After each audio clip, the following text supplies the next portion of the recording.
Hi everyone and welcome to my recent game collecting video of October to December releases of 2023. I hope everyone had fun holidays and I hope your new year has started well. I enjoyed my little holiday break from social media, but I am so happy to be back making some videos for you. So let's start by taking a look at the last games of 23 that have found their way into my collection.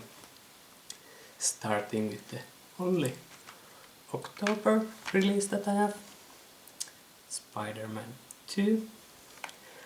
I've never been a huge superhero fan. I never got into those superhero comics when I was younger, so I never got into superhero movies or games either. But about a year ago, I finally ended up starting to go through Marvel's cinematic universe movies. And after watching a bunch of those, I ended up trying few superhero games as well. And yeah, I understand why Insomniac's Spider-Man game was so well reviewed. And I also enjoyed the Miles Morales expansion or sequel or whatever you want to call it, because it was much smaller game than the first Spider-Man from Insomniac. So yeah, even though those games weren't exactly my type of games, I still ended up enjoying them. So I ended up picking the sequel as well to see how it has changed. And to some extent, to my disappointment, it hasn't changed much. It feels like it's more of the same, with some new villains and some new skills to your collection to be used in combat and so on. Slightly bigger area in the game map, but things like that aren't usually big selling point for me. So yeah, it feels like it was too much more of the same as first game and Miles Morales expansion, especially because I ended up playing all three games within a year, so it feels a little bit too much of the same. And I feel like maybe the first half of the story in this game was a little bit boring to some extent, especially how they were building the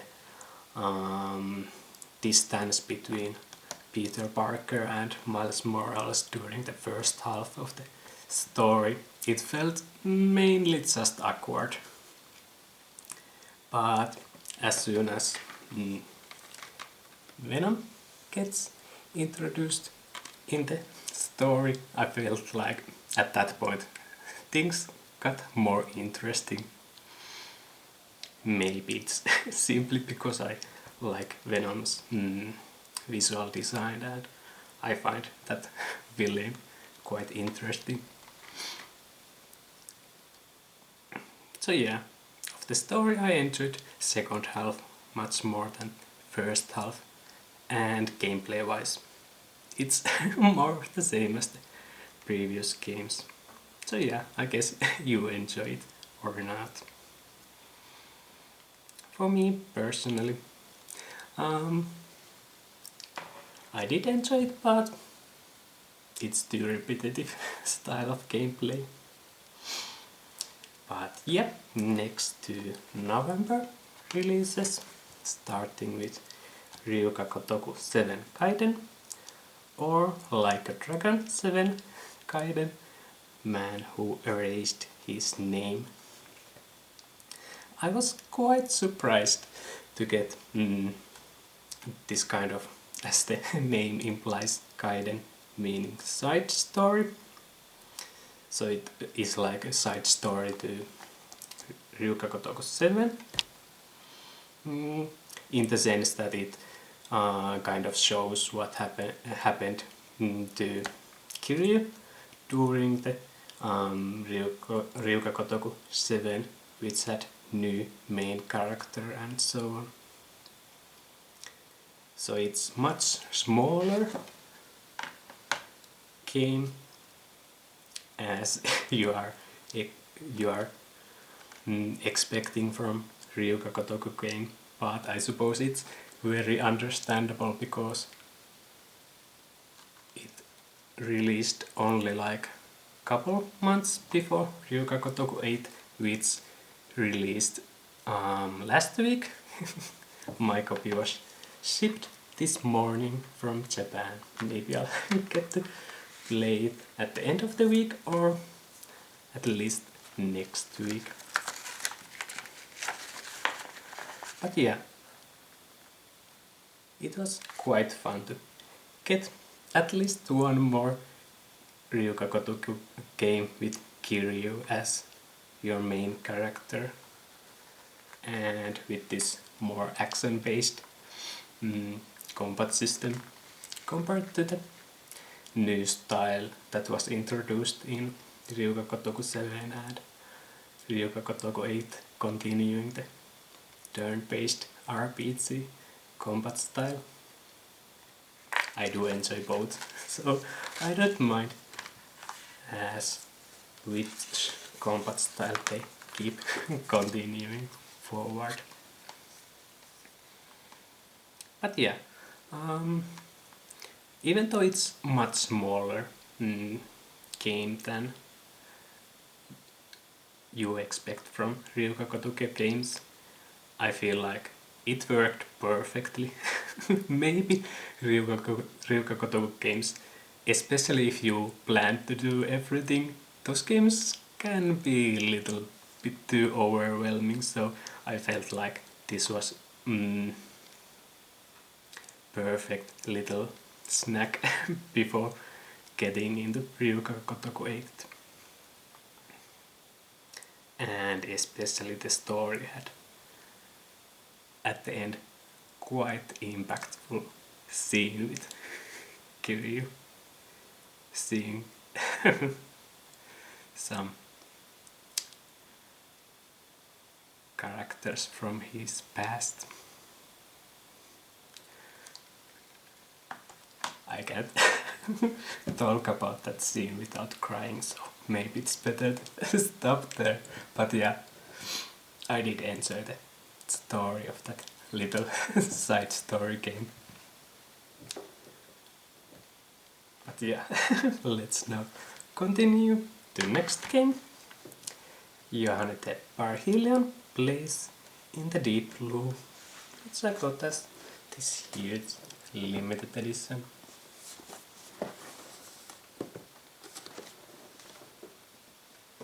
So it's like based on the Yohane the Parhelion animated TV series, and the game is like 2D action platformer from Integrates, and I suppose it's the usual quality that you are used to know from Integrates last few games. Maybe compared to like previous game, Grim Guardians, I enjoyed level design this time much more because it has much more freedom how you progress through the game and so on. And I enjoyed how you, as you find and rescue Yohane's friends in the dungeon, you unlock new skills to progress through the dungeon in new ways and so on. And the gameplay, action platforming, is quite fun. Maybe the ending was a little bit too short. I was hoping like bigger new area at the end, as when you have rescued everyone and you would have this bigger area at the end that you would explore with everyone available and so on, but it was a little bit too short, the ending area. Otherwise, I enjoyed the game quite a lot. Just a little bit disappointing level design in the end of the game. But yeah, fun little action platformer from indie creates. And next, last November release that I have, Persona 5 Tactica. So it's like tactics style game based on the Persona 5 characters and giving you like this spin-off new side story with a couple new characters. And yeah, I love Persona games and I also like tactics games quite a lot. Almost like my favorite genre of all time. So I was quite excited for this game, but unfortunately it does feel like smaller budget title, so I see the potential of being a great game, but at the same time it feels like they needed to put much more work into it to make it as exciting and as amazing as mainline Persona games. So yeah, a little bit disappointing in that sense. For example, I feel like biggest problem is like the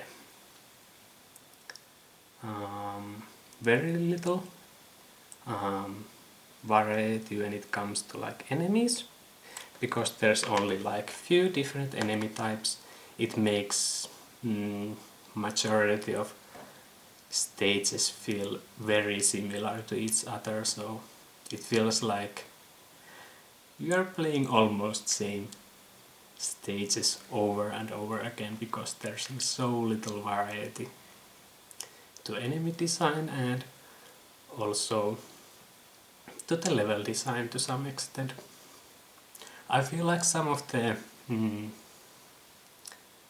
optional stages give you much more interesting challenges and so on, but especially the main story stages are rather similar to each other. Sorry about that. And especially big is the problem of enemies not having the elemental weakness system, which makes it feel like none of your Persona choices matter, because you don't need to think about which elemental personas you use and so on. And I feel like that is like most satisfying part of Persona games combat system, and also other Shin Megami Tensei games where you are choosing your personas to fit the situation, and so you have every enemy weaknesses available and so on. There's nothing like that in this game, which is quite disappointing. And it is extra disappointing because finally they did what I've been wanting for Persona games to do, because you have these every party member has their own unique personas, but on top of that everyone can have sub persona that you can choose freely, and I've been waiting for that mechanic for so long, because it gives you so much freedom to customize your party and so on, but because you don't need those sub-personas, because the game is missing this whole elemental weakness system, so they finally did something that I've been hoping for a long time, but at the same time the mechanic doesn't need to be there because the elemental weakness system is missing. So it is quite disappointing in that sense. I feel like they made so great choices somewhere, but at the same time they completely missed some of those potentials that could have been there.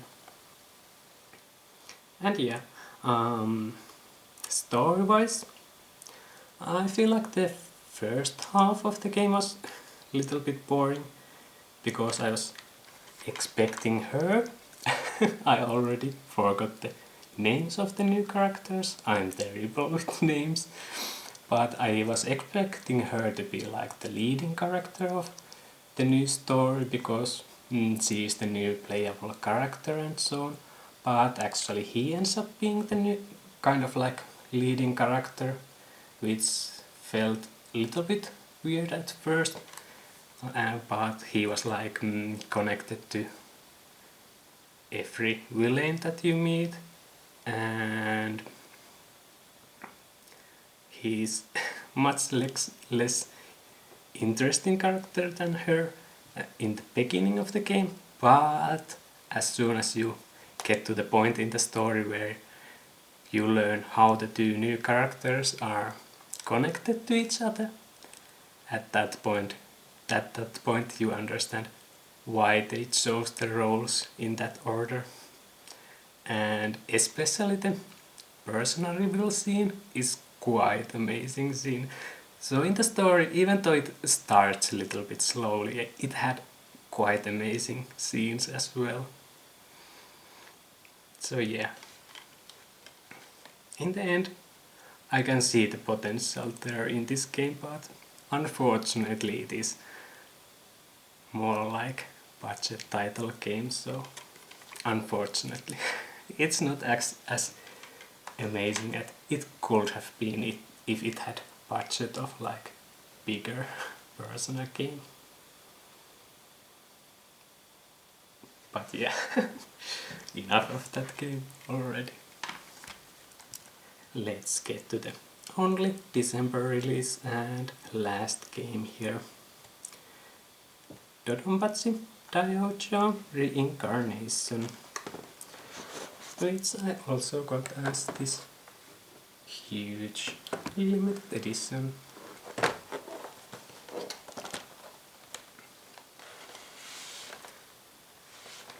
So it's about 20-year-old shoot 'em up game from Cave. And yeah, it is quite fun. I can see why it is often mentioned as one of the best bullet hell style games. It is so much fun, and the stages. I started the game on the arcade, the standard difficulty, and I was having quite a lot of fun learning the stages and so on, learning the enemy patterns and how you to defeat all the bosses and so on. But at some point I also wanted to try out how easy is the new super easy difficulty option, and yeah, I was able to beat the game without any continues on that difficulty on my first try. So it shows how much variety there is available if you start to tweak the difficulty options and so on. I still need to continue practicing the later stages to some point beat the entire game on that standard arcade difficulty level.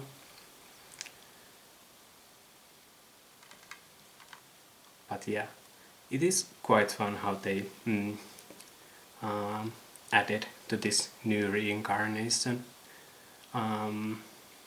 version of the game a lot of new options and new modes and so on.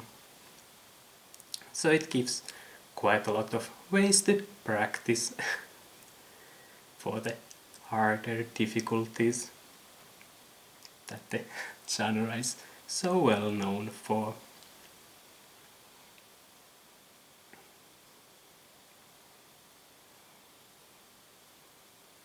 But yeah, I feel like I can't fully explain why it's so amazing, because I'm not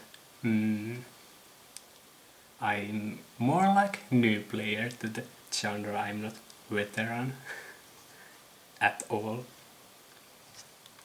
But yeah, even from like newbie like me, I can see why it's so great.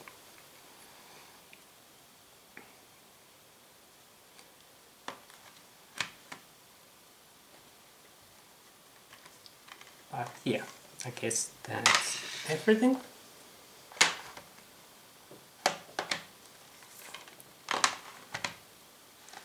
For this video. So yeah, quite different styles of games here at the end of the year. Very different kind of play styles in all of these games. And all of them quite enjoyable experiences. And as I mentioned on Ryuga Kotoku, one order was shipped from Japan this morning, so there's couple limited editions in that order, so there should be a couple unboxing videos coming soon. And on top of that, I haven't made any figure unboxings for a while, but there's one figure being prepared for shipping at the time, so that should arrive like next week or something. Finally getting to make figure unboxing video after so long break from those. But yeah, there's a little sneak peek for what's coming soon on my channel. Oh, sorry for the loud knock on the table. But yeah, I guess that's everything for this video. Thanks for watching and bye!